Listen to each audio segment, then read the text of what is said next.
기득권은 여전히 과거의 영광을 이야기합니다. 하지만 젊은 세대는 묻고 있습니다. 왜 우리는 저 나라처럼 되지 못했을까? 그들의 눈빛은 냉정하고 시선은 이미 미래를 향하고 있죠. GDP 37,000달러, 문화 수출액 133억 달러. 세계는 지금 그 나라의 이름 앞에서 멈춰섰습니다. 그런데 말입니다. 이건 단순한 유행이 아닙니다. 문화와 언어의 중심은 이미 이동했습니다. 한 세대의 사고방식이 완전히 바뀐 겁니다. 도대체 그 작은 나라의 어떤 힘이 세계의 감각을 바꿔놓은 걸까요? 극우 세력은 두려움에 떨었고 젊은 세대는 새로운 세계에 열광했습니다. 이건 문화가 아니라 세대의 혁명입니다.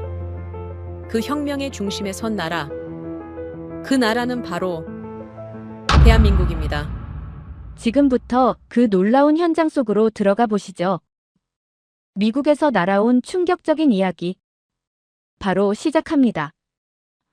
그리고 지금 어디에서 시청하고 계신지 댓글로 남겨주세요. 여러분의 이야기도 듣고 싶습니다.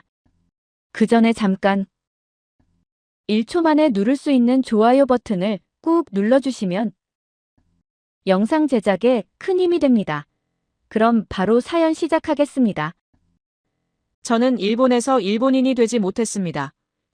교실에 들어선 첫날, 친구들은 한국어로 대화하고 있었어요. 대박, 야바이, 아라소데스. 그들의 언어는 더 이상 일본어가 아니었죠. 저는 웃고 싶었지만 무슨 말인지 몰랐습니다. 엔키루는 제 가장 오랜 친구였어요. 그런데 말입니다. 그녀마저 저를 피했습니다. 미츠코는 한국어를 모르잖아 라는 말로 저와 거리를 두고 알 수 없는 벽이 생겼어요. 그날 저는 깨달았습니다. 언어가 사람을 나눈다는 걸, 한국어를 모르면 친구를 잃는다는 걸 말이죠. 대화에 끼지 못하고 웃음에서 멀어지고 결국 혼자가 됩니다. 믿기 어렵겠지만 지금 일본 교실에서 벌어지는 일입니다. 안녕하세요. 제 이름은 카가와 미츠코라고 합니다. 지금부터 제가 겪은 충격적인 이야기를 들려드리겠습니다. 얼마 전까지만 해도 뉴질랜드에서 중학교를 다니다가 최근에 일본으로 다시 돌아왔어요. 아버지의 해외 파견 업무로 인해 중학교 시절을 뉴질랜드에서 보내게 되었는데 제 마음속에는 늘 일본으로 돌아가고 싶다는 생각이 가득했습니다. 뉴질랜드의 자연은 정말 아름답고 현지인들도 친절했지만 일본의 깔끔하게 정돈된 거리와 예의 바른 문화, 세계가 인정하는 음식, 그리고 세계 최고의 치안, 아시아에서 가장 안정된 경제대국이라는 자부심. 일본의 모든 것이 자랑스럽고 그리웠습니다. 특히 일본의 장인 정신과 섬세한 서비스 문화는 세계 어디에서도 찾아볼 수 없는 우리만의 자부심이었어요. 전 세계가 일본의 기술력을 존경했고 유럽뿐만 아니라 미국 정부까지도 일본의 제조업 철학을 배우려 했던 시절이 있었죠. 가장 보고 싶었던 건 제 소중한 친구 엔키루였어요. 엔키루는 제가 태어나서 처음으로 사귄 친구예요. 우리 집 바로 옆집에 살았던 엔키루와 기저귀를 차고 있을 때부터 함께 자랐고 부모님들도 서로 친하게 지내셨어요. 두 가족은 주말이면 함께 식사를 하면서 여행도 같이 다녔죠. 매년 여름 우리 가족들은 함께 가마쿠라 해변으로 피서를 갔으며 겨울이면 하코네의 온천에서 즐거운 시간을 보냈습니다. 저와 엔키루는 유치원부터 초등학교까지 늘 같은 반이었는데 하교길에는 항상 손을 잡고 다녔어요. 어쩌면 우리의 인연은 더 일찍 시작되었는지도 모릅니다. 명문 유치원에 입학하기 위해 함께 준비했던 시절부터 말이죠. 엔키루 어머니와 저희 어머니는 유치원 입시를 함께 준비하며 더욱 가까워지셨고 우리는 그 덕분에 같은 유치원, 같은 초등학교를 다닐 수 있었습니다. 방과 후에는 서로의 집을 오가며 놀았고 주말이면 동네 도서관에서 함께 책을 읽었어요. 책 읽기를 좋아했던 우리는 도서관에서 선생님께 귀여움을 독차지했죠. 우리는 신카이 마코토의 소설을 함께 읽으며 울기도 하고 미스터리 소설을 읽으며 범인을 추리하기도 했습니다. 매년 벚꽃이 필 때면 도서관 앞 벚나무 아래서 도시락을 함께 먹는 것이 우리만의 특별한 추억이었어요. 중학교에 입학하자마자 아버지의 해외 파견 소식을 들었을 때 그날 밤 저는 엔키루에게 말할 수 없을 정도로 큰 충격을 받았어요. 우리 가족이 다른 나라로 떠난다는 소식이 믿기지 않았고 머릿속이 새하얘지면서 아무 말도 하지 못한 채 그저 부둥켜 안고 울었습니다. 정말 너무나 슬프고 답답해서 어떻게 해야 할지 몰랐어요. 그날 밤 엔키루와 저는 서로를 절대로 잊지 않겠다고 다짐했고 꼭 다시 만나자고 약속했을 때 그 어떤 약속보다 더 간절하게 느껴졌죠. 그렇게 시간이 흘러 3년이란 시간이 지났고 드디어 일본으로 돌아오게 된 날 그리웠던 엔키루의 집을 다시 찾아갔을 때 제 마음은 설렘과 긴장으로 가득 차 있었습니다. 엔키루는 여전히 예쁘고 사랑스러웠지만 도대체 무슨 일이 일어난 겁니까? 집안 분위기가 확 달라져 있었는데 엔키루의 방은 제가 기억하는 따뜻한 느낌이 아니었어요. 벽면 가득 NCT, 방탄소년단 포스터가 붙어 있었고 한순간 저는 일본으로 돌아온 것이 맞나 싶었습니다. 오늘날 일본의 학교와 친구들이 그렇게 바뀌었듯이 엔키루의 방도 제가 떠난 동안 완전히 다른 모습으로 변해 있었던 거죠.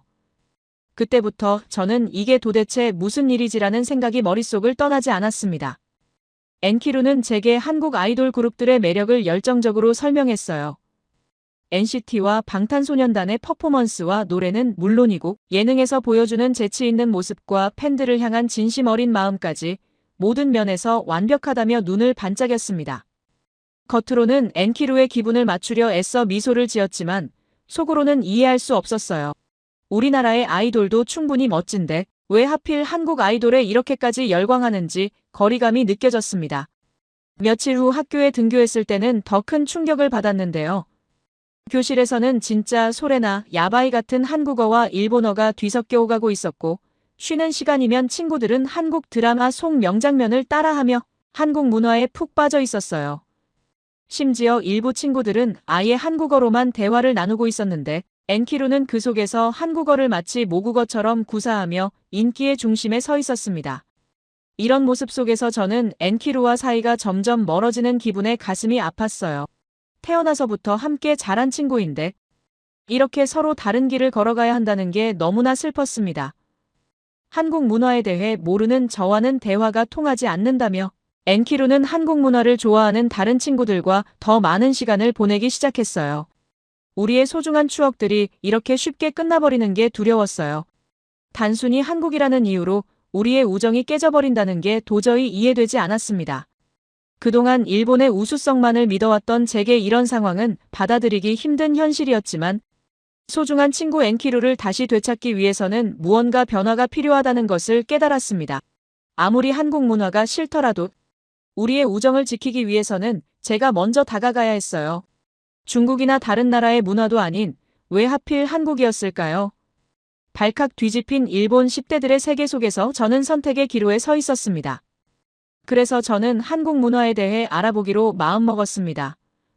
모두를 위해서가 아니라 제 친구를 되찾기 위해서였죠. 집에 돌아와 한국 문화를 본격적으로 알아보기 위해 바로 컴퓨터를 켰습니다. 집에 돌아와 한국 문화를 본격적으로 알아보기 위해 바로 컴퓨터와 TV를 켰습니다. 처음에는 한국 연예인들의 사진을 찾아보았는데 충격적이었어요. 일본의 연예인들보다 한국 연예인들이 놀라울 정도로 아름답고 세련된 모습에 눈을 떼기 어려웠어요. 일본 연예인들도 충분히 멋있지만 한국 연예인들은 세련되면서도 또 다른 매력이 있다는 걸 처음으로 느꼈습니다. 한국 드라마를 검색해보니 이태원 클라스라는 작품이 가장 먼저 눈에 들어왔는데 알고 보니 이 드라마는 광진 작가의 웹툰이 원작이라고 했습니다. 일본의 만화가 애니메이션으로 제작되는 것처럼 한국은 웹툰을 드라마로 만드는 것이 트렌드라고 해요. 호기심에 첫 화를 보기 시작했는데 이야기가 너무 흥미진진해서 밤을 새워가며 정주행을 하고 말았습니다. 일본 만화가 판타지나 로맨스에 집중했다면 한국 웹툰은 사회 문제까지 다루며 더 현실적인 메시지를 전달한다는 점이 인상적이었어요. 주인공이 차별과 불평등에 맞서 싸우는 모습에 가슴이 뜨거워졌고 포기하지 않는 의지력에 감동을 받았습니다. 원작 웹툰도 함께 보면서 한국의 새로운 문화 콘텐츠에 푹 빠져들어갔어요. 그 속에 숨겨진 메시지가 있었습니다. 단순히 성공 스토리가 아니라 애초에 불공평한 세상에서 약자가 어떻게 자존심을 지키며 싸우는지를 보여주는 이야기였죠. 과거 일본의 경제 성장기에도 이런 정신이 있었을 텐데 언제부터인가 우리는 그 열정을 잃어버린 게 아닌가 하는 생각이 들었습니다. 이어서 넷플릭스에서 사랑의 불시착을 보게 되었는데 북한과 남한을 배경으로 한 로맨스는 신선한 충격이었어요. 한국의 분단 현실을 이렇게 아름답게 그려낼 수 있다는 사실에 놀랐고 주연 배우인 현빈과 손예진의 미모에도 감탄을 금치 못했습니다. 나중에 알고 보니 실제로 결혼을 했더라고요. 하지만 저에게 가장 큰 감동과 충격을 준 작품은 미스터 선샤인이었습니다. 일제강점기를 배경으로 한 이 드라마는 저에게 많은 생각을 하게 만들었습니다. 처음에는 일본이 한국에 저지른 잘못된 역사를 마주하는 것이 불편했지만 드라마를 보면서 점점 더 깊은 통찰을 얻게 되었어요. 이 드라마는 단순히 일본을 악으로 그리는 것이 아니라 당시 조선의 봉건적이고 폐쇄적인 사회구조도 함께 보여주었고 신분제로 인해 고통받는 백정의 아들, 여성이라는 이유로 자유를 억압당하는 귀족 규숙, 노비 출신으로 미국으로 건너가 새 삶을 시작한 주인공 등 다양한 인물들의 이야기가 가슴 아프게 다가왔어요. 가장 인상 깊었던 장면은 주인공이 여주인공에게 당신이 지키려는 조선은 노비도 백정도 살아갈 수 있는 곳입니까? 라고 묻는 대목이었습니다. 나라를 지키는 것을 넘어 함께 살아가는 공동체의 의미가 무엇인지 생각하게 만들었어요. 생각해보면 일본도 메이지 유신 이전에는 비슷한 신분제가 있었고 많은 사람들이 고통받았었죠. 결국 모든 주인공들이 자신들을 버린 조국이었지만 그 안에서 함께 살아가는 사람들과 그들의 삶의 터전을 지키기 위해 싸우기로 결심하는 모습에서 진정한 애국심이 무엇인지 배우게 되었습니다. 이런 깊이 있는 메시지는 제가 알던 어떤 일본 드라마에서도 찾아볼 수 없었어요. 미스터 선샤인을 보고 난 후 저는 한국 문화에 대한 새로운 시각을 갖게 되었습니다. 드라마 속 깊이 있는 메시지와 한국인들의 정신은 제 마음속 깊은 곳까지 울림을 주었고 이런 감동은 자연스럽게 한국어에 대한 관심으로 이어졌어요. 다음 날 학교에서 엔키루를 만났을 때 저는 용기를 내어 물었습니다. 엔키루, 한국어를 어떻게 하면 잘 배울 수 있을까? 엔키루는 놀란 표정으로 저를 바라보다가 환하게 웃으며 말했어요. 미츠코, 정말 드디어 내가 관심을 갖게 됐구나. 그리고는 스마트폰 화면을 보여주며 설명하기 시작했습니다. 미츠코, 한국어를 배우기 전에 먼저 한글에 대해 알아야 해. 알고 보니 한글은 세상에서 가장 과학적인 문자거든. 저는 처음엔 반신반의했지만 엔키루의 설명을 들으며 점점 놀라움을 금치 못했습니다. 기역, 니은, 미음, 이 글자들을 봐. 이건 그냥 만든 게 아니야. 엔키루가 화면을 확대하며 보여줬어요. 기역은 혀가 목구멍에 닿는 모양을 본떴고 니은은 혀끝이 윈인 몸에 닿는 모습이야. 말도 안 되는 이야기 같지만 이게 다 원리가 있는 거야.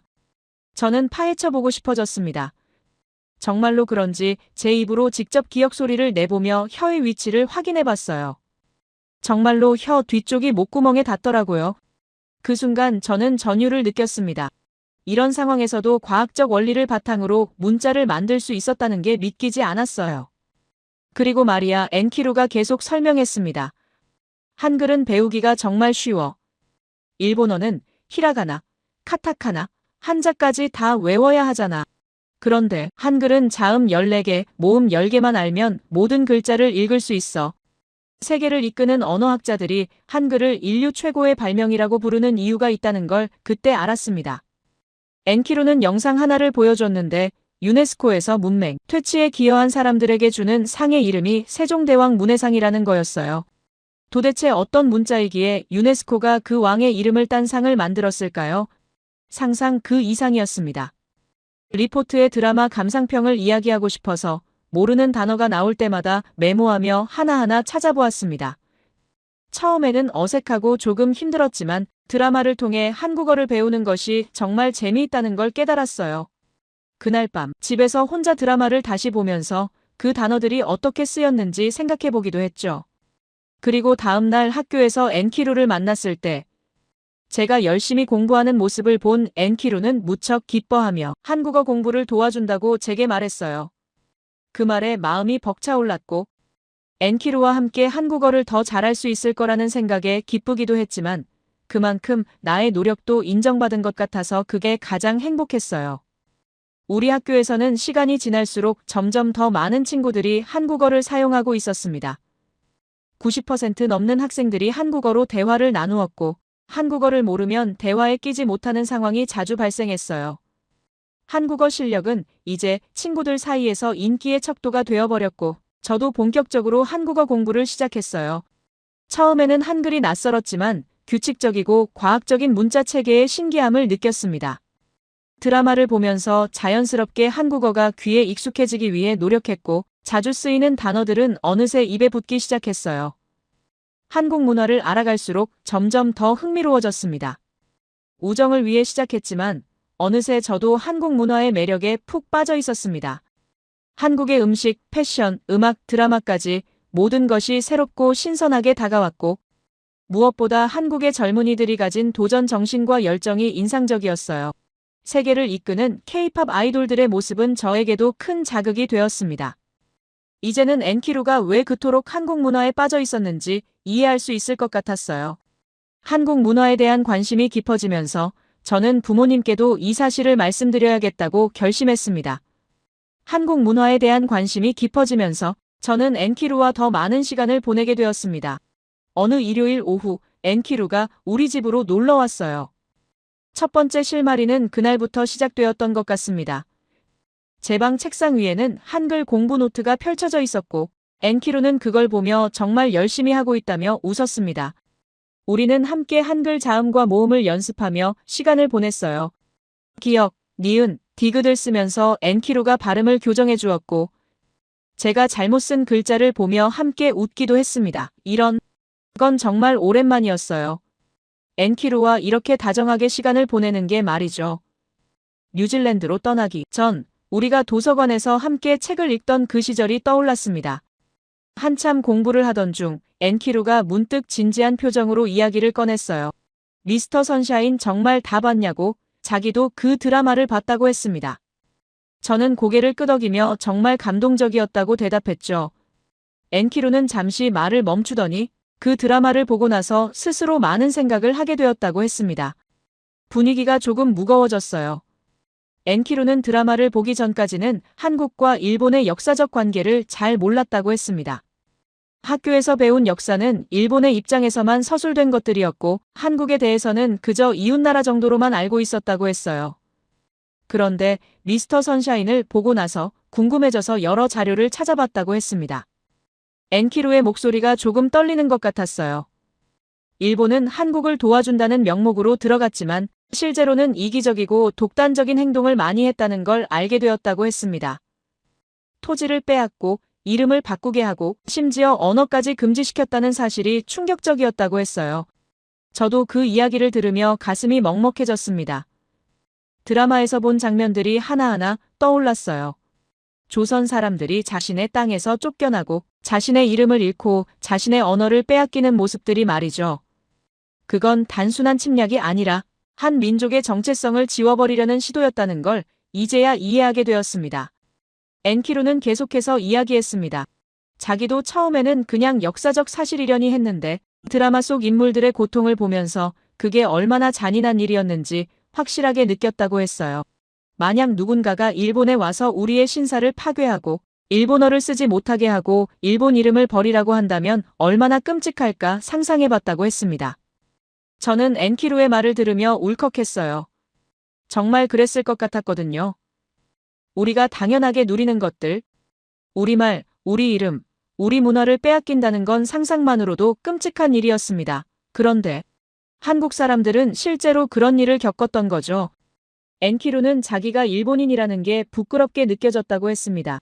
물론 지금의 우리가 직접 그런 일을 한 건 아니지만 우리 조상들이 저질렀던 일들을 모르고 있었다는 것, 그리고 그 일들을 제대로 반성하지 않고 있다는 것이 부끄러웠다고 했어요. 저도 같은 마음이었습니다. 미스터 선샤인을 보면서 저는 처음으로 일본인으로서의 책임감 같은 걸 느꼈어요. 이렇게 아픈 역사가 있었다는 걸 알게 된 이상 그냥 모른 척할 수는 없었습니다. 엔키루와 저는 한국 문화를 좋아하게 된 것도 중요하지만 그보다 더 중요한 건 서로의 아픔을 이해하는 거라는 걸 깨달았습니다. 그 순간 제 방문이 열렸습니다. 엄마가 간식을 들고 들어오시다가 갑자기 멈춰 서셨어요. 제 책상 위에 펼쳐진 한글 노트를 보신 거죠? 엄마의 표정이 순간 굳어지는 게 느껴졌습니다. 엄마는 조용히 간식을 내려놓으시고는 방금까지 무슨 이야기를 하고 있었냐고 물으셨어요. 그 목소리에는 평소와 다른 긴장감이 묻어 있었습니다. 저는 당황해서 그냥 한국어 공부를 하고 있었다고 대답했습니다. 엄마는 잠시 침묵하시더니 아까부터 방에서 일본말이 아닌 다른 언어가 들린다 싶었다며 그 언어가 거슬린다고 하셨어요.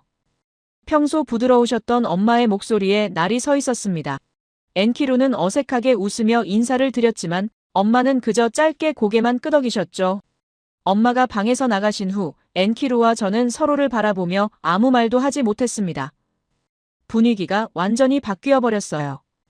따뜻했던 오후의 햇살이 갑자기 차갑게 느껴졌습니다. 엔키루는 미안하다는 듯 저를 바라봤고 저는 괜찮다고 고개를 저었지만 사실 가슴이 답답했습니다. 그날 저녁 엔키루가 집으로 돌아간 후 저는 혼자 방에 앉아 생각에 잠겼습니다. 엄마는 왜 저렇게까지 반응하셨을까요? 한국어를 배우는 게 그렇게 잘못된 일일까요? 드라마를 보고 역사를 알게 되고 친구와 우정을 회복하는 게 나쁜 일일까요? 하지만 동시에 엄마의 마음도 이해가 갔습니다. 엄마도 일본에서 교육받으며 자라셨고 한국에 대해 좋지 않은 이야기만 들으셨을 거예요. 언론에서는 한국이 일본을 비난한다는 뉴스만 나오고 주변 어른들도 한국에 대해 부정적으로 이야기하는 걸 많이 보셨을 겁니다. 저는 창밖을 바라보며 생각했습니다. 한국과 일본, 이 두 나라는 정말 이렇게 서로를 미워하며 살아야 하는 걸까요? 우리 세대는 이렇게 계속 과거에 갇혀 있어야 하는 걸까요? 엔키루와 제가 느낀 그 따뜻한 이해와 공감은 어른들에게는 불가능한 일인 걸까요? 그날 밤 저는 잠들기 전까지 계속 고민했습니다. 엄마를 어떻게 설득해야 할까? 한국어 공부를 계속할 수 있을까? 엔키루와의 우정을 지킬 수 있을까? 수많은 질문들이 머릿속을 맴돌았지만 답은 쉽게 나오지 않았습니다. 하지만 한 가지는 확실하게 알 수 있었습니다. 저는 이제 뒤로 돌아갈 수 없다는 것을요. 한국 문화를 알게 되면서 한국어를 배우면서 그리고 한국과 일본의 역사를 알게 되면서 저는 이미 변해버렸습니다. 예전에 무지했던 미츠코로는 돌아갈 수 없었어요. 그리고 무엇보다 엔키루와의 우정을 다시 찾았다는 것, 서로를 이해하게 되었다는 것. 그게 가장 소중했습니다. 그 소중함을 지키기 위해서라도 저는 엄마를 설득해야 했습니다. 어떻게든 말이죠. 그날 이후 집안 분위기가 이상하게 변했습니다. 엄마는 제게 직접적으로 말씀하시진 않았지만 제가 한국어 공부를 하는 것에 대해 불편해하신다는 걸 눈치챌 수 있었어요. 제 방문을 지나가실 때마다 한숨을 쉬시는 소리가 들렸고 한글 노트를 보실 때마다 표정이 굳어지셨습니다. 며칠이 지난 어느 저녁 드디어 그 순간이 찾아왔습니다. 온 가족이 모여 식사를 하던 중이었어요. 평소처럼 조용히 밥을 먹고 있는데 엄마가 갑자기 젓가락을 내려놓으셨습니다. 그리고는 저를 똑바로 바라보시며 말씀하셨어요. 미츠코, 한국어 공부는 그만두는 게 좋겠다고요. 저는 순간 숨이 멎는 것 같았습니다. 엄마의 목소리는 단호했고 표정은 평소와 달리 차갑게 느껴졌어요. 엄마는 계속 말씀하셨습니다. 한국은 과거사를 부당하게 이용해서 일본을 비난하고 있다고. 한국 드라마나 음악은 모두 정치적 도구일 뿐이며 젊은이들의 순수한 마음을 현혹하고 있다고 하셨습니다. 심지어 한국어를 배우는 것 자체가 일본의 정체성을 부정하는 일이라며 크게 화를 내셨어요. 엄마의 그런 모습은 처음에는 정말 충격적이었습니다. 평생 저를 따뜻하게 대해주시던 엄마가 이렇게까지 격하게 반대하실 줄은 상상도 못할 일이었거든요. 저는 아무 말도 할 수 없었습니다. 엄마에게 대들 수도 없었고 그렇다고 제 생각을 포기할 수도 없었어요. 이런 건 정말 답답한 일이었습니다. 제가 한국 문화를 좋아하게 된 건 정치 때문이 아니라 순수하게 친구와의 우정 때문이었고 드라마가 주는 감동 때문이었는데 그걸 어떻게 설명해야 할지 몰랐습니다. 한창 무거운 침묵이 흐름을 지배하고 있을 때 평소보다 일찍 퇴근하신 아빠가 현관문을 열고 들어오셨어요. 거실의 무거운 분위기를 감지하셨는지 아빠는 무슨 일이냐고 물으셨습니다. 엄마가 상황을 설명하시자 아빠는 잠시 생각에 잠기시더니 조용히 말씀하셨습니다. 그러나 아빠의 반응은 엄마와 완전히 달랐습니다. 아빠는 미츠코가 한국어를 배우려는 건 정말 훌륭한 생각이라며 꼭 친구들과 친하게 지내는 것 외에도 어딘가 써먹을 때가 많을 거라고 하셨어요. 엄마는 믿을 수 없다는 표정으로 아빠를 바라보셨습니다. 아빠는 천천히 이야기를 시작하셨습니다. 3년 전 서울 출장에서 본 한국의 모습이 아빠의 생각을 완전히 바꿔놓았다고 하셨어요.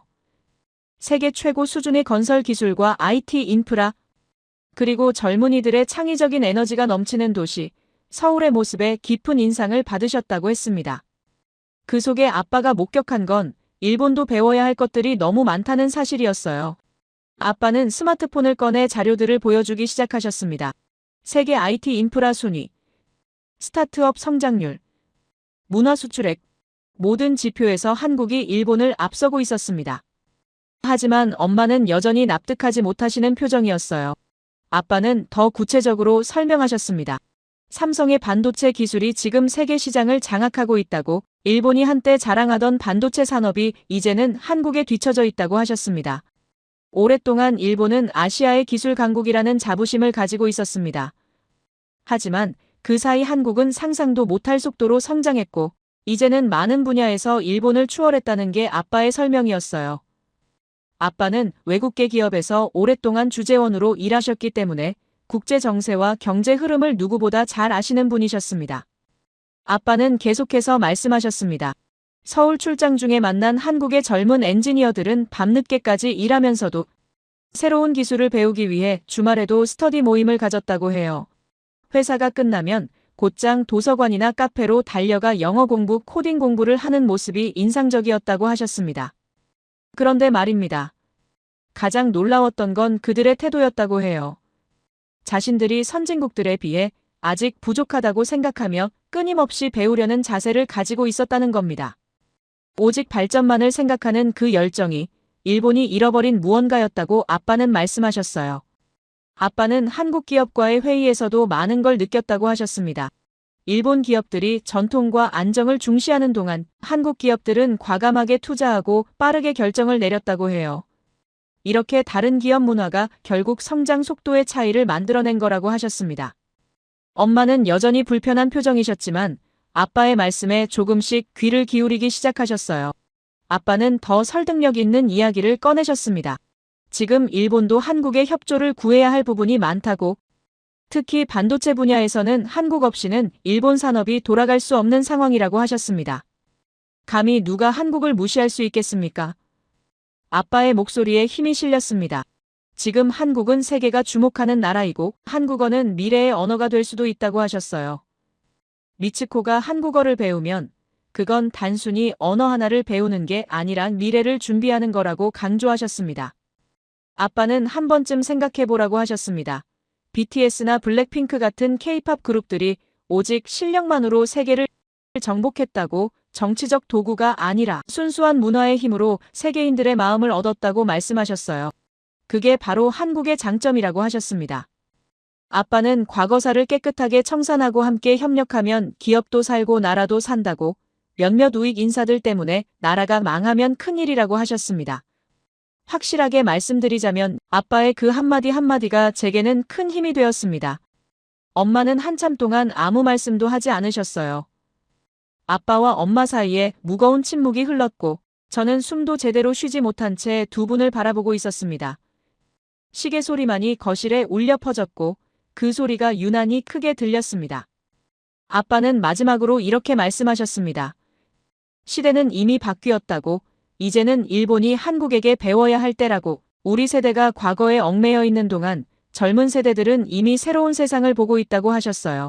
미츠코가 그 새로운 세상을 보려고 한다면 부모로서 막을 게 아니라 응원해줘야 한다고 하셨습니다. 그날 밤, 엄마는 아빠와 긴 대화를 나누셨습니다.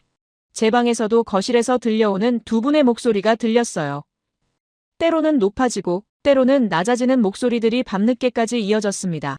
저는 이불을 뒤집어 쓰고 누워 있었지만 잠이 오지 않았습니다. 다음 날 아침 식탁에 앉았을 때 엄마는 여전히 불편한 표정이셨습니다. 하지만 저를 보시며 조용히 말씀하셨어요.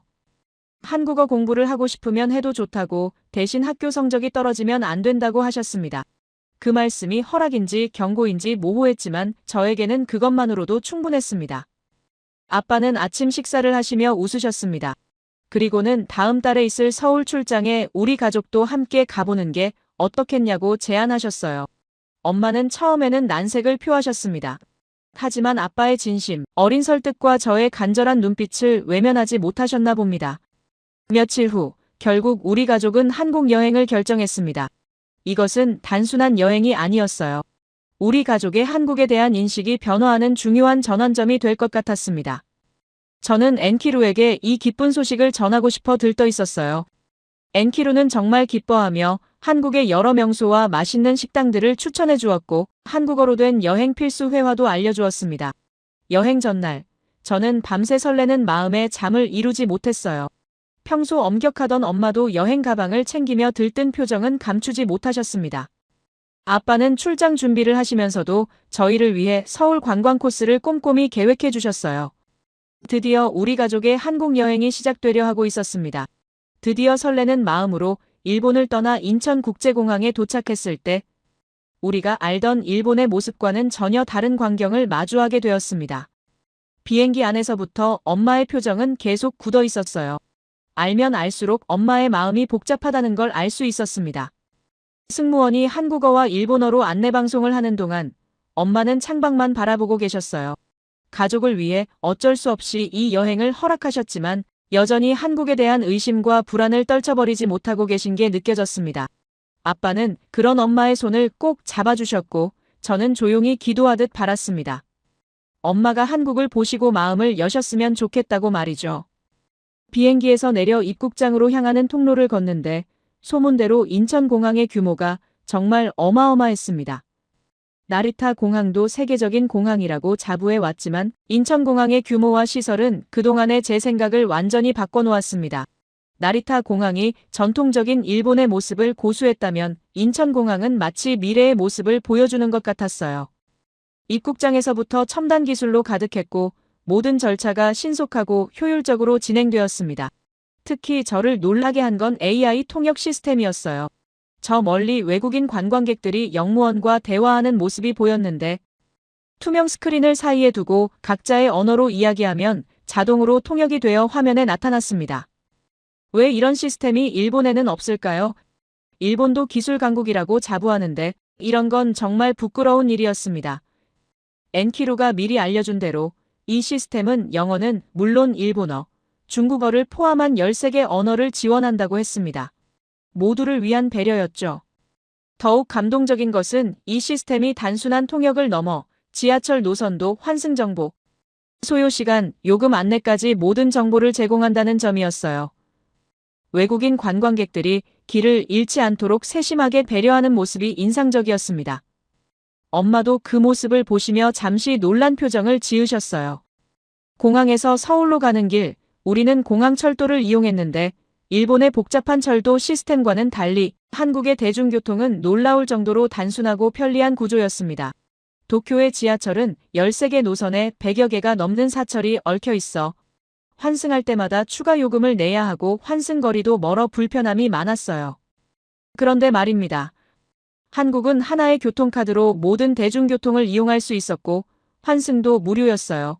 일본에서는 상상할 수 없는 일입니다. 저는 아빠에게 교통카드를 어떻게 사용하는지 배웠고 정말 신기했습니다. 카드 하나면 지하철도 타고 버스도 타고 심지어 편의점에서 물건도 살 수 있다니 말이죠.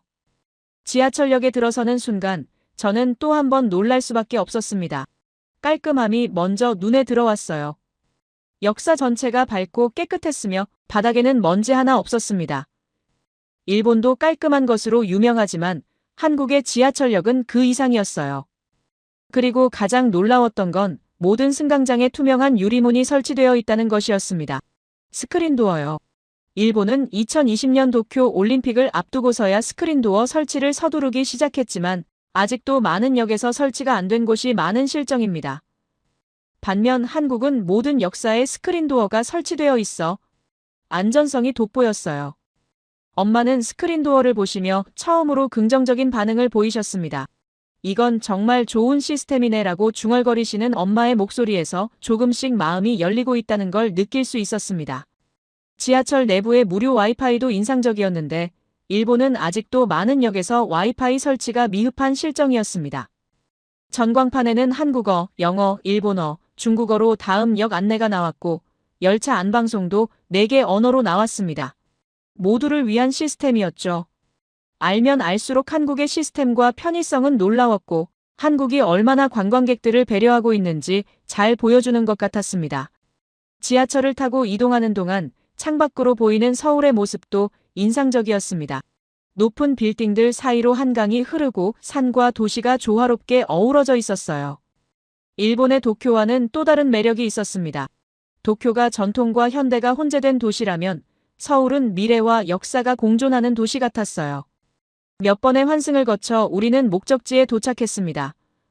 환승이 이렇게까지 쉬울 줄은 몰랐어요. 일본에서는 환승할 때마다 길을 잃을까봐 긴장했는데 한국은 표지판이 명확하고 동선이 직관적이어서 전혀 헤매지 않았습니다. 부럽지만 동시에 아쉬운 마음이 들었어요. 왜 일본은 이런 시스템을 만들지 못할까요? 역에서 나와 거리를 걷는데 아빠가 우리를 근처 식당으로 안내하셨습니다. 점심시간이 다 되어가고 있었고 아빠는 한국의 찌개를 한번 먹어보자고 하셨어요. 식당으로 가는 길 우리는 가파른 언덕길을 걷게 되었습니다. 그때였습니다. 앞에서 연세가 지긋하신 할머니 한 분이 무거운 짐 수레를 힘겹게 끌고 계셨어요. 짐이 너무 무거워 보였고 언덕이 가파라 할머니는 한 발짝 나아가기도 힘들어 보였습니다. 저는 가서 도와드려야 하나 망설이고 있었는데 그 순간 놀라운 일이 벌어졌습니다. 교복을 입은 중학생 3명이 망설임 없이 달려왔습니다. 할머니, 저희가 밀어드릴게요. 라며 환하게 웃는 아이들의 모습이 눈에 들어왔어요. 누가 시킨 것도 아닌데 마치 당연한 일을 하듯 자연스러웠습니다. 한 아이는 수레를 밀고 다른 아이는 할머니의 팔을 부축했어요. 할머니는 쑥스러워하시면서도 고마워하는 표정이었습니다. 아이고, 고맙다. 너희들 학교는 어디고? 할머니가 물으시자 아이들은 웃으며 대답했습니다. 저희는 그냥 지나가다가요. 할머니 조심히 가세요. 저는 그 광경을 보며 가슴이 뜨거워졌습니다. 이런 건 정말 아름다운 모습이었어요. 일본에서도 친절한 사람들은 많지만 이렇게 자발적이고 자연스럽게 돕는 모습은 보기 드물었습니다. 대부분 주저하거나 서로 눈치를 보며 망설이곤 하는데 한국 학생들의 행동은 마치 일상적인 일처럼 자연스러웠어요. 엄마도 그 모습을 보시며 감동하신 듯 했습니다. 정말 훌륭하구나 라며 미소를 지으시는 엄마의 얼굴에서 처음으로 진심, 어린 감동을 느낄 수 있었습니다. 엄마의 눈가가 조금 붉어지는 것 같았어요. 한국만의 특별함이 엄마의 마음을 조금씩 녹이고 있었습니다. 아빠는 조용히 말씀하셨습니다. 저게 바로 한국의 시민의식이야. 교육이 아니라 문화인 거지. 저는 고개를 끄덕였습니다. 정말 그랬어요. 저 아이들은 칭찬을 받기 위해서도 누가 봐주기를 바라서도 아니었습니다. 그냥 도와야 할 것 같아서 도운 거였죠. 소문대로 한국인들의 정이 많다는 말이 사실이었습니다. 그리고 그 정은 거창한 것이 아니라 이렇게 작은 일상 속에서 빛나고 있었습니다. 우리는 그 아이들이 할머니와 함께 언덕을 올라가는 모습을 한참 동안 바라보았습니다. 식당으로 향하는 내내 엄마는 계속 그 장면을 이야기하셨습니다. 정말 기특한 아이들이네. 요즘 일본 아이들은 저런 모습 보기 힘든데 엄마의 목소리에는 감탄과 동시에 아쉬움이 묻어 있었습니다. 왜 일본의 아이들은 저렇게 하지 못할까? 왜 한국의 아이들은 저렇게 자연스럽게 할 수 있을까? 저는 생각했습니다. 한국이라는 나라는 기술이나 시스템만 발전한 게 아니라 사람의 마음도 함께 발전한 나라구나 하고요. 그리고 그게 바로 진짜 선진국의 모습이 아닐까 하는 생각이 들었습니다. 중학생들의 선행을 목격한 후 우리는 이곳저곳을 걸으며 서울의 거리를 구경했습니다. 명동의 화장품 가게들, 북촌의 한옥마을, 청계천의 아름다운 물길까지 모든 것이 신기하고 새로웠어요.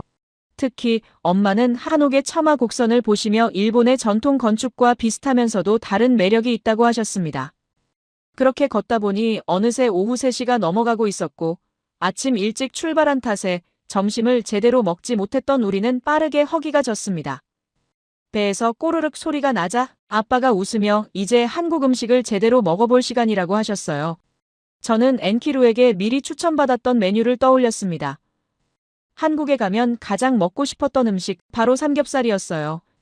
엔키루는 특히 소뚜껑 삼겹살이 정말 맛있다며 꼭 먹어보라고 했었습니다. 김치와 콩나물을 함께 올려 먹는 방식이 일본에서는 경험할 수 없는 독특함이라고 했죠. 아빠가 스마트폰으로 검색해서 찾은 식당은 지역 주민들이 많이 찾는다는 곳이었습니다. 외국인 관광객보다는 현지인들로 북적이는 식당이 진짜라는 아빠의 철학 때문이었어요. 식당 문을 열고 들어서자마자 활기찬 분위기가 느껴졌습니다. 일본의 식당과는 확연히 다른 에너지가 있었어요. 일본 식당은 조용하고 정적인 분위기인 반면 이곳은 사람들의 웃음소리와 대화 소리로 가득했습니다. 그 소리가 시끄럽기보다는 오히려 따뜻하게 느껴졌어요. 자리에 앉자마자 직원분이 다가와 메뉴판을 건네주셨습니다. 저는 떨리는 마음으로 소뚜껑 삼겹살을 주문했어요. 엄마는 여전히 조금 불안한 표정이셨지만 아빠가 괜찮을 거라며 안심시켜 주셨습니다. 잠시 후 테이블 위에 신기한 것이 놓였습니다. 정말로 소뚜껑처럼 생긴 둥근 철판이었어요. 가운데가 볼록하게 올라와 있고 가장자리로 갈수록 낮아지는 구조였습니다. 직원분이 그 위에 김치를 먼저 올리시더니 콩나물을 그 위에 깔아주셨습니다. 그리고 그 순간 이런 건 정말 처음 보는 광경이었습니다. 시키지도 않은 어묵 국물과 단무지가 테이블에 놓이는 거예요. 저는 당황해서 엄마를 쳐다봤고 엄마도 의아한 표정으로 아빠를 보셨습니다. 아빠가 조용히 설명해 주셨어요. 한국에서는 기본 반찬이 무료라고 다 먹으면 리필도 해준다고 하셨습니다. 저는 눈이 휘둥그레졌습니다. 일본에서는 동네의 작은 식당들도 생강절임이나 단무지, 모든 반찬을 돈을 받고 파는데 한국은 이렇게까지 기본 반찬을 공짜로 주다니요. 엄마도 놀란 표정이셨습니다. 이건 정말 상상할 수 없는 일이었어요. 직원분은 김치와 콩나물 위에 삼겹살을 올리기 시작했습니다. 기름기가 살짝 있는 고기가 지글지글 익어가면서 좋은 냄새가 났어요. 소뚜껑의 구조 덕분에 고기에서 나온 기름이 가장자리로 흘러내리고 그 기름이 김치와 콩나물을 적시면서 완벽한 조합을 만들어내고 있었습니다. 김치가 익으면서 새콤달콤한 향이 퍼졌고 콩나물은 아삭아삭한 식감을 유지하면서도 고기 맛을 흡수하고 있었어요. 일본에서는 고기를 구울 때 야채를 함께 굽는 경우가 거의 없는데 이런 방식은 정말 신선한 충격이었습니다. 직원분이 가위로 고기를 잘라주시면서 이제 먹어도 좋다고 하셨습니다. 저는 조심스럽게 김치와 콩나물 그리고 고기를 함께 집어 입에 넣었어요. 그 순간 제 생각의 지평이 넓어지는 느낌이었습니다. 고기의 고소함, 김치의 새콤함, 콩나물의 아삭함이 입안에서 조화를 이루었어요. 엄마도 한 입 드시더니 눈을 크게 뜨셨습니다. 맛있다는 표정이었어요. 아빠는 웃으며 삼겹살과 함께 상추에 싸먹는 방법도 알려주셨습니다. 쌈장을 살짝 바르고 고기와 김치, 마늘을 함께 싸서 한 입에 넣으니 정말 환상적이었습니다. 식사 내내 직원분은 계속해서 신경 써주셨어요. 물이 떨어지기 전에 채워주시고 반찬이 조금이라도 줄어들면 바로 리필해 주셨습니다. 일본에서는 직원을 한번 부르는 것도 조심스러운 일인데 여기서는 손님이 부르기도 전에 먼저 와서 챙겨주시니 놀라웠어요. 엄마는 어묵 국물을 한 모금 드시더니 정말 맛있다고 하셨습니다. 단순한 국물이지만 깊은 맛이 있다고 이런 작은 것까지 신경 쓰는 한국인들의 마음씨가 느껴진다고 하셨어요. 저는 엄마의 그 말을 들으며 가슴이 따뜻해졌습니다. 엄마의 마음이 조금씩 열리고 있다는 걸 느낄 수 있었거든요. 배부르게 식사를 마치고 계산을 하려고 일어서는데 직원분이 갑자기 뭔가를 들고 오셨습니다. 페브리즈였어요. 저는 처음에 무슨 일인가 싶어 어리둥절했습니다. 그런데 직원분이 우리 옷에 고기 냄새가 배었을 텐데 미안하다면 조심스럽게 뿌려주시는 거예요. 그 순간 저는 말문이 막혔습니다. 이렇게까지 손님을 배려하는 식당을 본 적이 있었나요? 일본에서는 상상도 할 수 없는 친근하고 세심한 배려였습니다. 엄마는 눈을 동그랗게 뜨시며 정말 친절하다고 감동하셨어요. 저는 그 모습을 보며 깨달았습니다. 이 나라는 기술이나 시스템만 발전한 게 아니라 사람의 마음도 함께 발전한 나라구나 하고요. 선진국들이 가진 효율성과 더불어 따뜻한 인간미까지 갖춘 나라였습니다. 식당을 나서면서 아빠가 조용히 말씀하셨습니다.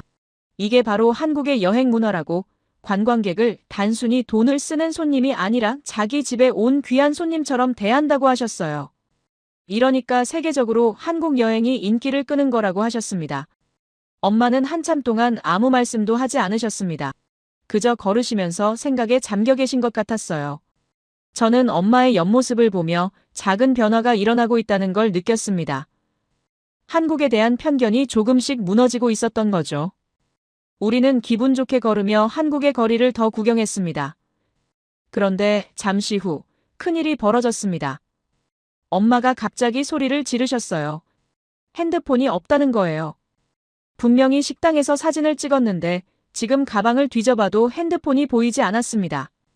우리는 당황했습니다. 최신형 핸드폰이었고 일본 돈으로 치면 10만 엔은 좋게 넘는 가격이었어요. 엄마는 얼굴이 하얗게 질렸고 아빠도 걱정스러운 표정이셨습니다. 우리는 서둘러 왔던 길을 되돌아가기 시작했습니다. 뉴질랜드에서 살 때 아빠가 관광지에서 카메라를 잃어버린 적이 있었습니다. 그때는 결국 찾지 못했어요. 그래서 저는 이번에도 찾기 어려울 거라고 생각했습니다. 특히 한국에 대해 좋지 않은 선입견을 가지고 계셨던 엄마는 이러니까 한국은 위험하다고 하셨다는 생각이 스쳤습니다. 하지만 식당에 도착해서 문을 열자마자 놀라운 일이 벌어졌습니다.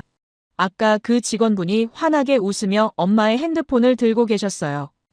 엄마가 놓고 가신 걸 다음 손님이 발견해서 바로 직원분께 드렸고 직원분은 그대로 소중히 보관하고 계셨던 겁니다.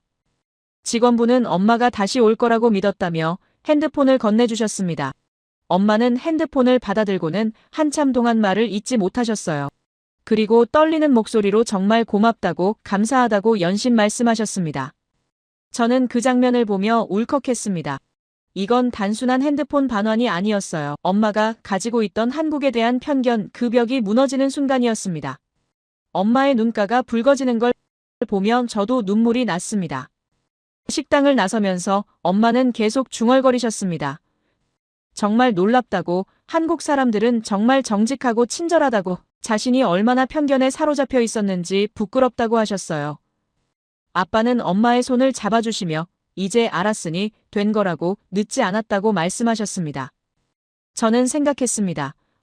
아이러니하게도 핸드폰을 잃어버린 사건이 오히려 엄마의 마음을 완전히 바꿔놓았다고. 만약 핸드폰을 잃어버리지 않았다면 엄마는 여전히 의심의 눈초리를 거두지 않았을지도 모른다고요. 하지만 현실은 엄마의 편견을 완전히 뒤집어 놓았습니다. 그날 저녁, 우리는 호텔로 돌아가는 길에 편의점에 들렀습니다. 엄마는 한국 과자를 이것저것 사시며 이건 친구들에게 선물해야겠다고 하셨어요. 아빠와 저는 서로를 보며 웃었습니다. 엄마가 이렇게까지 변하실 줄은 몰랐거든요. 인정할 수밖에 없었습니다. 한국은 기술로만 발전한 나라가 아니라 사람의 따뜻함으로 발전한 나라였다고. 그리고 그게 바로 진짜 선진국의 모습이라고 말이죠. 핸드폰을 찾은 후 우리는 호텔로 돌아가려 했습니다. 그런데 말입니다. 삼겹살집 사장님이 우리를 불러 세우시더니 한국에 오셨으면 꼭 가봐야 할 곳이 있다고 하셨어요. 바로 찜질방이었습니다. 여행의 피로를 풀기에 찜질방만 한 곳이 없다고, 특히 온천 문화가 발달한 일본 분들이라면 더욱 좋아하실 거라고 추천해 주셨습니다. 저는 찜질방이라는 단어를 들으며 일본의 온천을 떠올렸습니다. 엔키루에게 들었던 이야기가 생각났어요. 한국의 찜질방은 일본 온천과는 다른 매력이 있다고 했던 말이 말이죠. 아빠는 좋은 생각이라며 사장님께 가까운 찜질방을 물어보셨고 우리는 그곳으로 향했습니다. 찜질방 입구에 들어서자마자 충격적인 광경이 펼쳐졌습니다. 일본의 온천이 조용하고 차분한 분위기라면 한국의 찜질방은 활기차고 생동감 넘치는 공간이었어요. 로비부터 사람들로 북적였고 가족 단위로 온 사람들이 많았습니다. 아이들은 뛰어놀고 어른들은 편하게 앉아 이야기를 나누고 있었어요. 입장권을 끊고 들어가니 직원분이 찜질복과 수건을 건네주셨습니다. 찜질복이라는 게 신기했어요. 일본 온천에서는 유카타를 입지만 여기서는 반팔 티셔츠와 반바지 같은 편한 옷이었습니다. 남녀가 함께 입을 수 있는 옷이라는 점도 다른 점이었죠. 탈의실에서 옷을 갈아입고 나오니 엄마와 저는 똑같은 찜질복을 입고 있었습니다. 엄마는 처음에는 쑥스러워하셨지만 주변을 둘러보니 모두가 같은 옷을 입고 있어서 금세 편안해하셨어요. 이건 계급도 나이도 부도 상관없이 모두가 평등해지는 공간이었습니다. 먼저 목욕탕에 들어갔습니다. 일본 온천처럼 조용히 몸을 담그는 공간인 줄 알았는데 여기서도 다른 모습이었어요. 사람들은 서로 이야기를 나누며 때를 밀어주고 머리를 감겨주고 함께 웃고 떠들었습니다. 일본의 온천이 명상과 휴식의 공간이라면 한국의 목욕탕은 소통과 교류의 공간이었습니다. 엄마는 처음에는 어색해하셨지만 옆에 계신 한국 아주머니가 친절하게 말을 걸어주시며 때밀이를 권해주셨어요. 엄마는 조심스럽게 받아들이셨고 때밀이 이모님의 손길에 처음에는 놀라셨지만 곧 편안해하시는 것 같았습니다. 목욕을 마치고 찜질방 안으로 들어가니 그 속에 숨겨진 세계가 펼쳐졌습니다. 한 번에 이렇게 다양한 시설을 갖춘 곳은 처음이었어요. 황토방, 불안증막, 얼음방, 소금방, 숯방까지 각기 다른 이유로 건강에 좋다는 여러 종류의 방들이 있었습니다. 우리는 먼저 황토방에 들어갔습니다. 따뜻한 열기가 몸을 감싸며 땀이 흐르기 시작했어요. 방 안에는 이미 여러 가족들이 누워서 쉬고 있었고 3대가 함께 온 가족도 보였습니다. 할머니, 엄마, 손녀가 나란히 누워 이야기를 나누는 모습이 정말 인상적이었어요. 엄마는 그 모습을 보시며 정말 특별한 문화적 공간이라고 하셨습니다. 일본에서는 온천이 몸을 씻고 쉬는 곳이지만 한국의 찜질방은 가족이 함께 시간을 보내는 문화 공간이라는 걸 이해하신 거죠. 이제는 한국이 왜 이런 문화를 만들었는지 알 것 같다고 하셨어요. 황토방에서 충분히 땀을 흘린 후 우리는 얼음방으로 이동했습니다. 뜨거운 방에서 나와 차가운 방으로 들어가니 몸이 상쾌해지는 느낌이었어요. 이건 정말 과학적인 온도 관리였습니다. 혈액순환을 촉진하고 신진대사를 활발하게 만드는 원리라고 했어요. 찜질을 마치고 나와 휴게 공간에 앉으니 아빠가 음료수를 사오셨습니다. 식혜와 삶은 계란이었어요. 엔키루가 말했던 한국 찜질방의 필수품이라고 했죠. 식혜를 한 모금 마시니 달콤하면서도 시원한 맛이 땀을 흘린 몸에 딱 맞았습니다. 수건을 머리에 양뿔처럼 만들어 올리는 방법도 배웠습니다. 주변 사람들이 모두 그렇게 하고 있었거든요. 처음에는 우스꽝스럽다고 생각했는데 막상 해보니 실용적이면서도 재미있었어요. 엄마도 양뿔 수건을 하시고는 웃으셨습니다. 찜질방 안에는 작은 식당도 있었습니다. 라면, 떡볶이, 김밥 등 간단한 음식을 팔고 있었어요. 일본의 온천에서는 상상할 수 없는 일이었습니다. 온천에서 밥을 먹는다는 건 예의에 어긋나는 일이지만 한국에서는 자연스러운 일이었어요. 아빠는 라면을 주문하셨고 우리는 함께 먹었습니다. 찜질방에서 먹는 라면이 이렇게 맛있을 줄은 몰랐어요. 단순한 인스턴트 라면이었지만 가족과 함께 먹으니 특별한 맛이 났습니다. 시간 가는 줄 모르고 찜질방에 있다 보니 어느새 밤 9시가 넘어가고 있었습니다.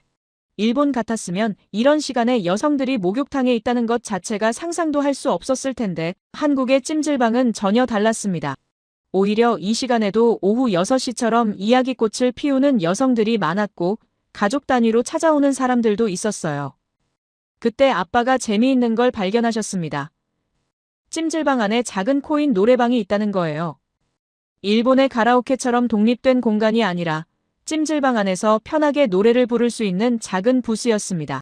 최신 한국 노래부터 일본 노래까지 다양한 곡이 있었어요. 아빠는 엄마를 노래방으로 데리고 가셨고 엄마는 쑥스러워하시면서도 일본 노래를 한 곡 부르셨습니다. 찜질복 차림으로 가족과 함께 노래를 부르는 이 특별한 경험이 정말 잊지 못할 추억으로 남을 것 같았어요. 노래를 부르시는 엄마의 표정이 정말 행복해 보였습니다. 노래를 마치고 나와 다시 휴게 공간에 앉았을 때 엄마가 조용히 말씀하셨습니다. 한국의 찜질방은 단순히 몸을 씻는 곳이 아니라 가족이 함께 행복을 나누는 곳이라고. 일본의 온천 문화도 좋지만 한국의 찜질방 문화는 다른 이유로 특별하다고 하셨어요. 저는 엄마의 그 말을 들으며 정말 그렇다고 생각했습니다. 일본의 온천은 개인의 명상과 치유를 중시하지만 한국의 찜질방은 함께함과 소통을 중시한다는 걸 깨달았어요. 그 속에 한국인들의 정과 가족 문화가 담겨 있었습니다. 밤 11시가 넘어가자 우리는 슬슬 나가야 할 시간이었습니다. 하지만 엄마는 아쉬워하셨어요. 더 있고 싶다고 이렇게 편안하고 행복한 시간은 오랜만이라고 하셨습니다. 아빠는 웃으며 다음에 다시 오면 된다고 하셨어요. 찜질방을 나서면서 저는 뒤를 돌아봤습니다. 밤늦은 시간임에도 여전히 많은 사람들이 찜질방 안에서 행복한 시간을 보내고 있었어요. 이게 바로 한국의 문화적 힘이구나 싶었습니다. 세계를 이끄는 기술력도 중요하지만 사람들이 함께 행복할 수 있는 공간을 만드는 것, 그게 더 중요한 게 아닐까 생각했습니다. 호텔로 돌아가는 택시 안에서 엄마는 창밖을 바라보며 말씀하셨습니다. 자신이 가지고 있던 편견이 얼마나 잘못된 것이었는지 깨달았다고. 한국은 기술로만 발전한 나라가 아니라 사람의 행복을 중시하는 나라라고 하셨어요. 아빠는 엄마의 손을 잡아주셨고 저는 그 모습을 보며 미소를 지었습니다. 이 여행이 우리 가족에게 얼마나 큰 선물인지 알 수 있었어요. 이제는 한국이 낯선 나라가 아니라 다시 오고 싶은 나라가 되었습니다. 호텔 창가에서 서울의 야경을 바라보며 엄마가 조용히 말씀하셨습니다. 우린 그동안 너무 오만했던 것 같다고. 한국을 제대로 알지도 못하면서 판단했던 자신이 부끄럽다고 하셨어요. 아빠는 웃으며 대답하셨습니다. 이제는 알았으니 그게 중요한 거라고. 서울의 야경이 유리창에 비쳤습니다. 그 불빛은 따뜻했고 이상하게 눈물이 났어요. 엄마는 제 손을 잡고 물으셨습니다. 미츠코 한글로 감사합니다가 뭐라고 했는지 말이죠. 저는 천천히 대답했습니다. 감사합니다, 엄마라고. 그날 밤 우리 가족은 처음으로 진정으로 하나가 된 것 같았습니다. 한국이라는 나라가 우리 가족에게 준 선물은 단순히 여행의 즐거움이 아니라 서로를 이해하고 편견을 버리는 용기였습니다. 미래적 기술과 따뜻한 인간미가 공존하는 나라, 그게 바로 한국이었습니다. 짧은 일정을 뒤로하고 우리는 일본으로 돌아왔습니다. 순식간에 시간이 흘러갔고 진짜 너무나 여운이 남는 시간이었어요. 비행기 안에서도 집으로 가는 차 안에서도 우리 가족은 계속 한국 이야기만 했습니다. 엄마는 찜질방에서의 시간을, 아빠는 삼겹살집의 따뜻함을, 저는 중학생들의 선행을 이야기하며 시간 가는 줄 모르고 대화를 나눴어요. 이렇게까지 짧은 여행이 한 사람을 완전히 바꿔놓을 수 있다는 게 믿기지 않았습니다. 엄마는 비행기 창밖을 바라보시면 정말 다시 오고 싶다고 하셨어요. 그 목소리에는 진심이 담겨 있었습니다. 월요일, 저는 학교로 돌아갔습니다. 교실 문을 열고 들어서자마자 엔키루가 달려왔어요. 미츠코, 어땠어? 한국 여행라며 눈을 반짝이는 엔키루를 보니 제 마음도 설렜습니다. 쉬는 시간이 되자마자 저는 친구들에게 한국에서 있었던 일들을 신나게 이야기하기 시작했어요. 인천공항의 AI 통역 시스템, 지하철 스크린도어, 중학생들의 자발적인 선행, 삼겹살집의 페브리즈, 그리고 잃어버린 핸드폰을 찾았던 이야기까지 모든 순간이 특별했다고 말했습니다. 친구들은 제 이야기에 귀를 기울였고 한국이 정말 그렇게 좋은 나라냐고 물었어요. 저는 자신 있게 대답했습니다. 정말로 좋은 나라라고. 기술만 발전한 게 아니라 사람의 마음도 함께 발전한 나라라고 말이죠. 엔키루는 제 옆에서 웃으며 자기가 말했던 게 맞았다며 뿌듯해했습니다. 우리는 다시 예전처럼 가까워졌고, 아니 어쩌면 예전보다 더 깊은 우정을 나누게 되었습니다. 한국어 공부도 더욱 열심히 하게 되었어요. 이제는 단순히 친구들과 대화하기 위해서가 아니라 한국이라는 나라를 더 깊이 이해하고 싶어서였습니다. 드라마를 볼 때도, 노래를 들을 때도 그 속에 담긴 의미를 하나하나 음미하며 배웠습니다. 학교에서 한국어 스터디 그룹을 만들었고 저는 그 모임의 리더가 되었습니다. 처음에는 5명으로 시작했지만 점점 멤버가 늘어나 10명이 넘게 되었어요. 우리는 매주 한 번씩 모여서 한국 드라마를 함께 보고 대사를 연습하고 한국어 일기를 쓰며 시간을 보냈습니다. 선생님들도 관심을 보이기 시작했어요. 한국어를 배우는 학생들이 많아지자 학교에서 한국어를 제2외 국어로 개설하는 것을 검토한다는 소식도 들렸습니다. 일본의 학교에서 한국어가 정식 과목이 된다니 몇 년 전만 해도 상상할 수 없었던 일이었습니다. 하지만 무엇보다 놀라운 변화는 집에서 일어났습니다. 엄마의 변화가 정말 확실하게 느껴졌거든요. 엄마는 원래 조용하신 성격이라 말씀을 많이 하시는 편은 아니었습니다. 목소리의 변화나 감정 표현의 변화는 크지 않았지만 행동으로 보여주셨어요. 어느 날 저녁 집에 돌아오니 부엌에서 좋은 냄새가 났습니다. 엄마가 뭔가를 열심히 만들고 계셨는데 가까이 다가가 보니 놀랍게도 된장찌개였어요. 그것도 일본식 된장국이 아니라 한국식 된장찌개를 만들고 계신 거였습니다. 엄마는 인터넷을 보며 레시피를 따라하고 계셨어요. 애호박을 동그랗게 썰고 두부를 깍둑 썰기 하고 대파를 송송 썰어 넣으시는 모습이 정말 진지하고 열심이셨습니다. 비주얼에도 신경을 쓰셔서 그릇에 담을 때도 정성스럽게 담으셨어요. 식탁에 앉아 엄마가 만드신 된장찌개를 한 숟가락 떠먹었을 때 솔직히 말씀드리자면 한국에서 먹었던 그 맛은 아니었습니다. 뭔가 조금 달랐어요. 일본 된장의 맛이 강했고 한국식 칼칼함은 덜했습니다. 하지만 그게 중요한 게 아니었어요. 엄마가 한국 음식을 만들려고 노력하신다는 것, 그 마음이 너무나 감동적이었습니다. 저는 정말 맛있다고, 한국에서 먹었던 것만큼 맛있다고 말씀드렸어요. 엄마는 조용히 웃으시며 아직은 부족하지만 계속 연습해보겠다고 하셨습니다. 그날 이후로 엄마는 일주일에 한두 번씩 한국 요리를 만드셨어요.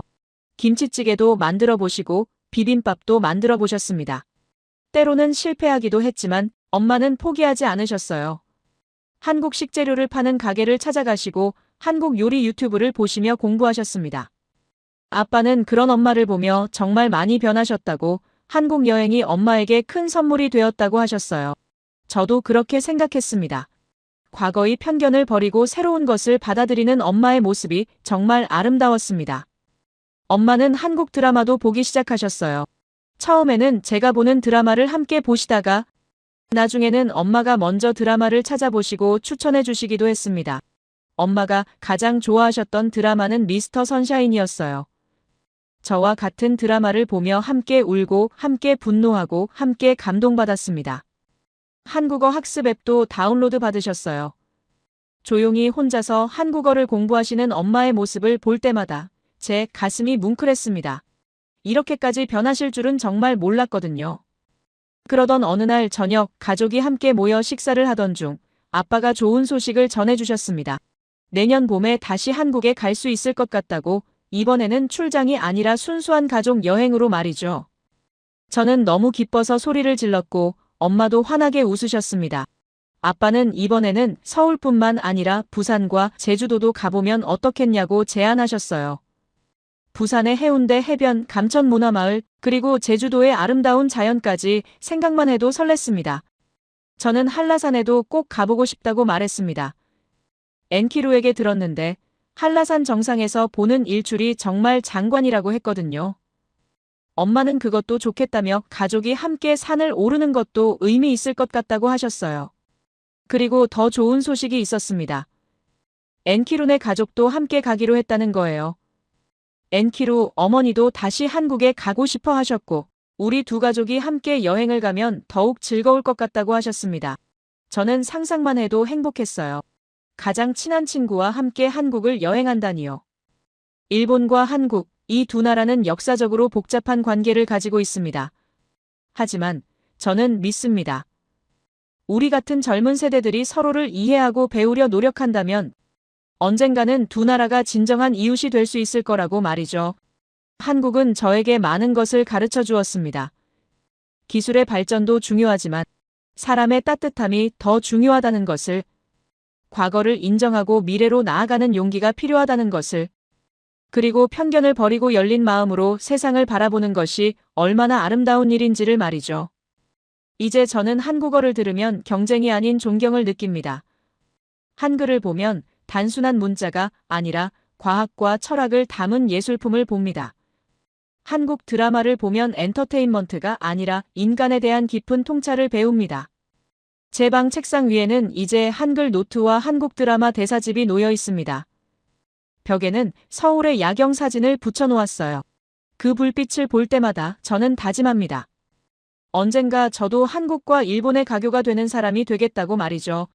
학교에서 친구들과 한국어로 대화할 때, 엄마가 한국 음식을 만들어 주실 때, 아빠가 한국 뉴스를 보시며 고개를 끄덕이실 때 저는 느낍니다.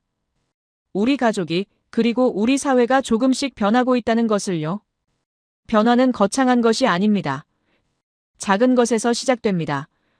한 사람의 마음이 열리고, 한 가족이 이해하고, 한 학교가 관심을 가지는 것. 그런 작은 변화들이 모여서 큰 변화를 만들어내는 거라고 생각합니다. 저는 이제 한국이라는 단어를 들으면 경쟁이 아닌 존경을 느낍니다. 한글을 배우며 깨달은 건 기술보다 인간의 따뜻함이었습니다. 한국의 발전은 숫자가 아니라 사람의 품격으로 완성된 것입니다. 내년 봄 다시 한국에 가면 엄마에게 제주도의 바다를 보여드리고 싶습니다. 아빠와 함께 부산의 자갈치 시장을 걸으며 한국의 활기를 느끼고 싶습니다. 엔키루와 함께 한라산 정상에서 일출을 보며 우리의 우정을 다시 한번 확인하고 싶습니다. 그리고 무엇보다 한국 사람들에게 감사하다고 말하고 싶습니다. 저희 가족에게 보여준 따뜻함과 친절함에 저희의 편견을 녹여준 그 진심에 진심으로 감사하다고 전하고 싶습니다. 일본과 한국, 이 두 나라가 서로를 존중하고 협력하는 미래가 오기를 바랍니다. 과거의 아픔을 인정하면서도 미래를 함께 만들어가는 파트너가 되기를 바랍니다. 그리고 저 같은 젊은 세대들이 그 가교 역할을 할 수 있기를 바랍니다. 강한 나라보다 따뜻한 나라가 더 오래 기억된다는 걸 한국은 보여주었습니다. 그리고 저는 믿습니다. 언젠가 일본도 그 따뜻함을 닮을 수 있을 거라고. 도쿄의 하늘 아래서 저는 종종 서울의 불빛을 떠올립니다. 그 불빛은 제게 말합니다. 열린 마음으로 세상을 보라고, 편견을 버리고 진실을 찾으라고, 사람의 따뜻함이 가장 위대한 기술이다라고 말이죠. 제 이야기가 누군가에게 작은 용기가 되었으면 좋겠습니다. 편견을 버리고 새로운 세상을 볼 수 있는 용기, 잘못을 인정하고 변화할 수 있는 용기, 그리고 서로 다른 문화를 존중하며 함께 살아갈 수 있는 지혜를 얻으시기를 바랍니다. 제 이야기를 끝까지 들어주셔서 감사합니다. 모두 안녕히 계세요. 오늘의 사연 어떻게 들으셨나요? 누군가에게는 단순한 이야기처럼 들릴지 모르지만 자세히 들여다보면 이건 지금 우리가 살아가는 세상의 단면 같지 않나요? 세대가 바뀌고 생각이 달라지고 우리가 익숙하다고 믿어왔던 가치들이 조금씩 흔들리고 있습니다. 기득권과 젊은 세대의 갈등, 과거와 미래의 충돌. 그 속에서 결국 우리가 잊지 말아야 할 건 서로를 이해하려는 마음인 것 같습니다. 누군가는 변화를 두려워하지만 또 누군가는 그 변화를 통해 세상을 새롭게 바라보죠. 언어가 달라지고 문화가 바뀌어도 그 안에 담긴 공감만은 여전히 사람을 이어줍니다. 오늘의 이야기는 어쩌면 그런 공감의 시작이었는지도 모르겠습니다. 다른 나라의 문화를 배우고 이해하려는 한 사람의 선택이 결국 세대와 사회의 벽을 허물었다는 점에서요. 변화는 거창하게 오지 않죠. 작은 관심에서, 사소한 호기심에서, 그리고 한 사람의 용기에서 시작됩니다.